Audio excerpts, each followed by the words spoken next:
Таңертең аш қарынға бір стакан жылы су қабылдаса не болады деп маған жиі сұрақтар қойылып жатады. Егер сіз бір стакан суды таңертең аш қарынға ішетін болсаңыз, сіздің ағзаңызға оң әсер етеді.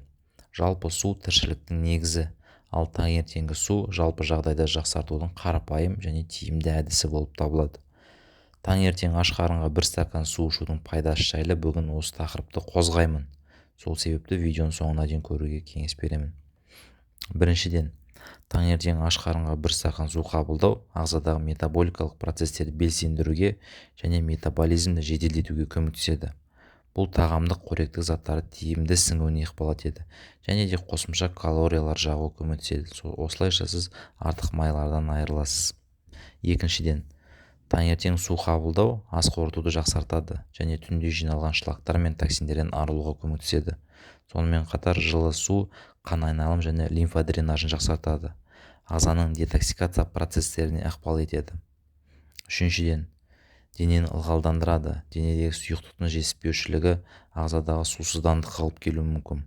Бұл сіздің денеңіздің кезекті шаршауы, бас ауыру, ұйқышылдық, тіпті тері проблемалар тудыруы мүмкін. Сондықтан таңертең суды қабылдау денені ылғалдандыруға және де сұйықтық балансын қалпына келтіруге көмектеседі.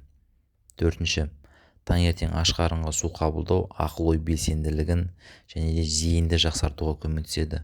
Сонымен қатар иммунитетті нығайтуға да көмектесе алады. Бесінші, таңертең аш қарынға су қабылдау ал асқазан ферменттер өндірісін және де ішек қозғалғыштығын ынталандырады. Асқазанның қышқылдылығын төмендетеді және де күні бойы тұтылатын тамақты қорытылуына тездетеді. Сондай-ақ іш қату қаупін азайтады және тұрақты нәжіс пайда болады. Алтыншы, бүйрек және жар шығару ауруларын алдын алуға көмектеседі. Жылы су жақсы диуретикалық әсерге ие, сондықтан күнделікті аш қарынға бір стакан су ішу ол сіздің ісінуден арылуға көмектеседі. Бүйректе тастар мен инфекциялар пайда болу қаупін төмендетеді. Жетінші, көңіл күйді көтереді. Таңертең су ішу әдеті ол ағзаға оң әсер етеді және де жүйке жүйесіне де оң әсер етеді. Осының арқасында тітіркену азаяды, ұйқының сапасы жақсарады, дененің жалпы тонусы артады. Нәтижесінде эмоциональды жағдайымыз жақсы болады күні бойы. Сегізінші, тері мен шаштың жағдайын жақсартады. Жылы су ішу қанның жақсы ағуына ықпал етеді. Қан айналым жұмысы қалыпқа келеді. Терінің жақсаруына әкеледі. Безеу жоғалады, тітіркену, қабыну, әжімдер өсуі баяулайды. Жылтырлығы артады терінің және серпімділігі жоғарылайды. Сондай-ақ шаштың өсуі мен көлеміне әсер етеді.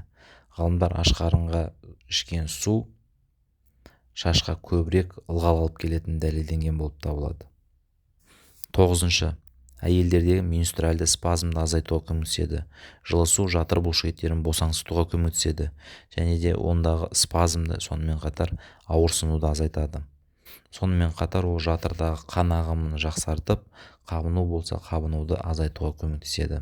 Ал енді осы бір стакан суды қалай ішеміз десеңіздер, таңертең ұйқыдан оянғаннан кейін беті қолымызды тісімізді шаймастан бұрын жылы суды бір стаканға құйып, соны ішеміз.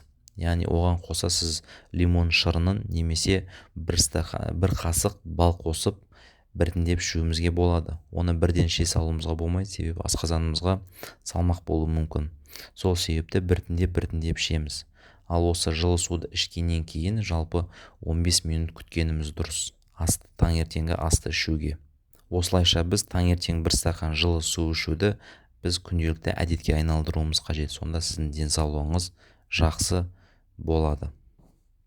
Осымен бүгінгі видеом соңына келіп жетті. Жалпы қазақта айтады ғой, ауырып ем іздегенше ауырмайтын жол ізде деп. Яғни бұл ауырмайтын жол іздеудегі бір жолдың бір түрі болып табылады. Таңертең бір стакан су ішу. Егер осы видео ұнаған болса, лайк басып, комментарий жазып, маған арнама тіркеліп, достарыңызбен бөлісе отырыңыз.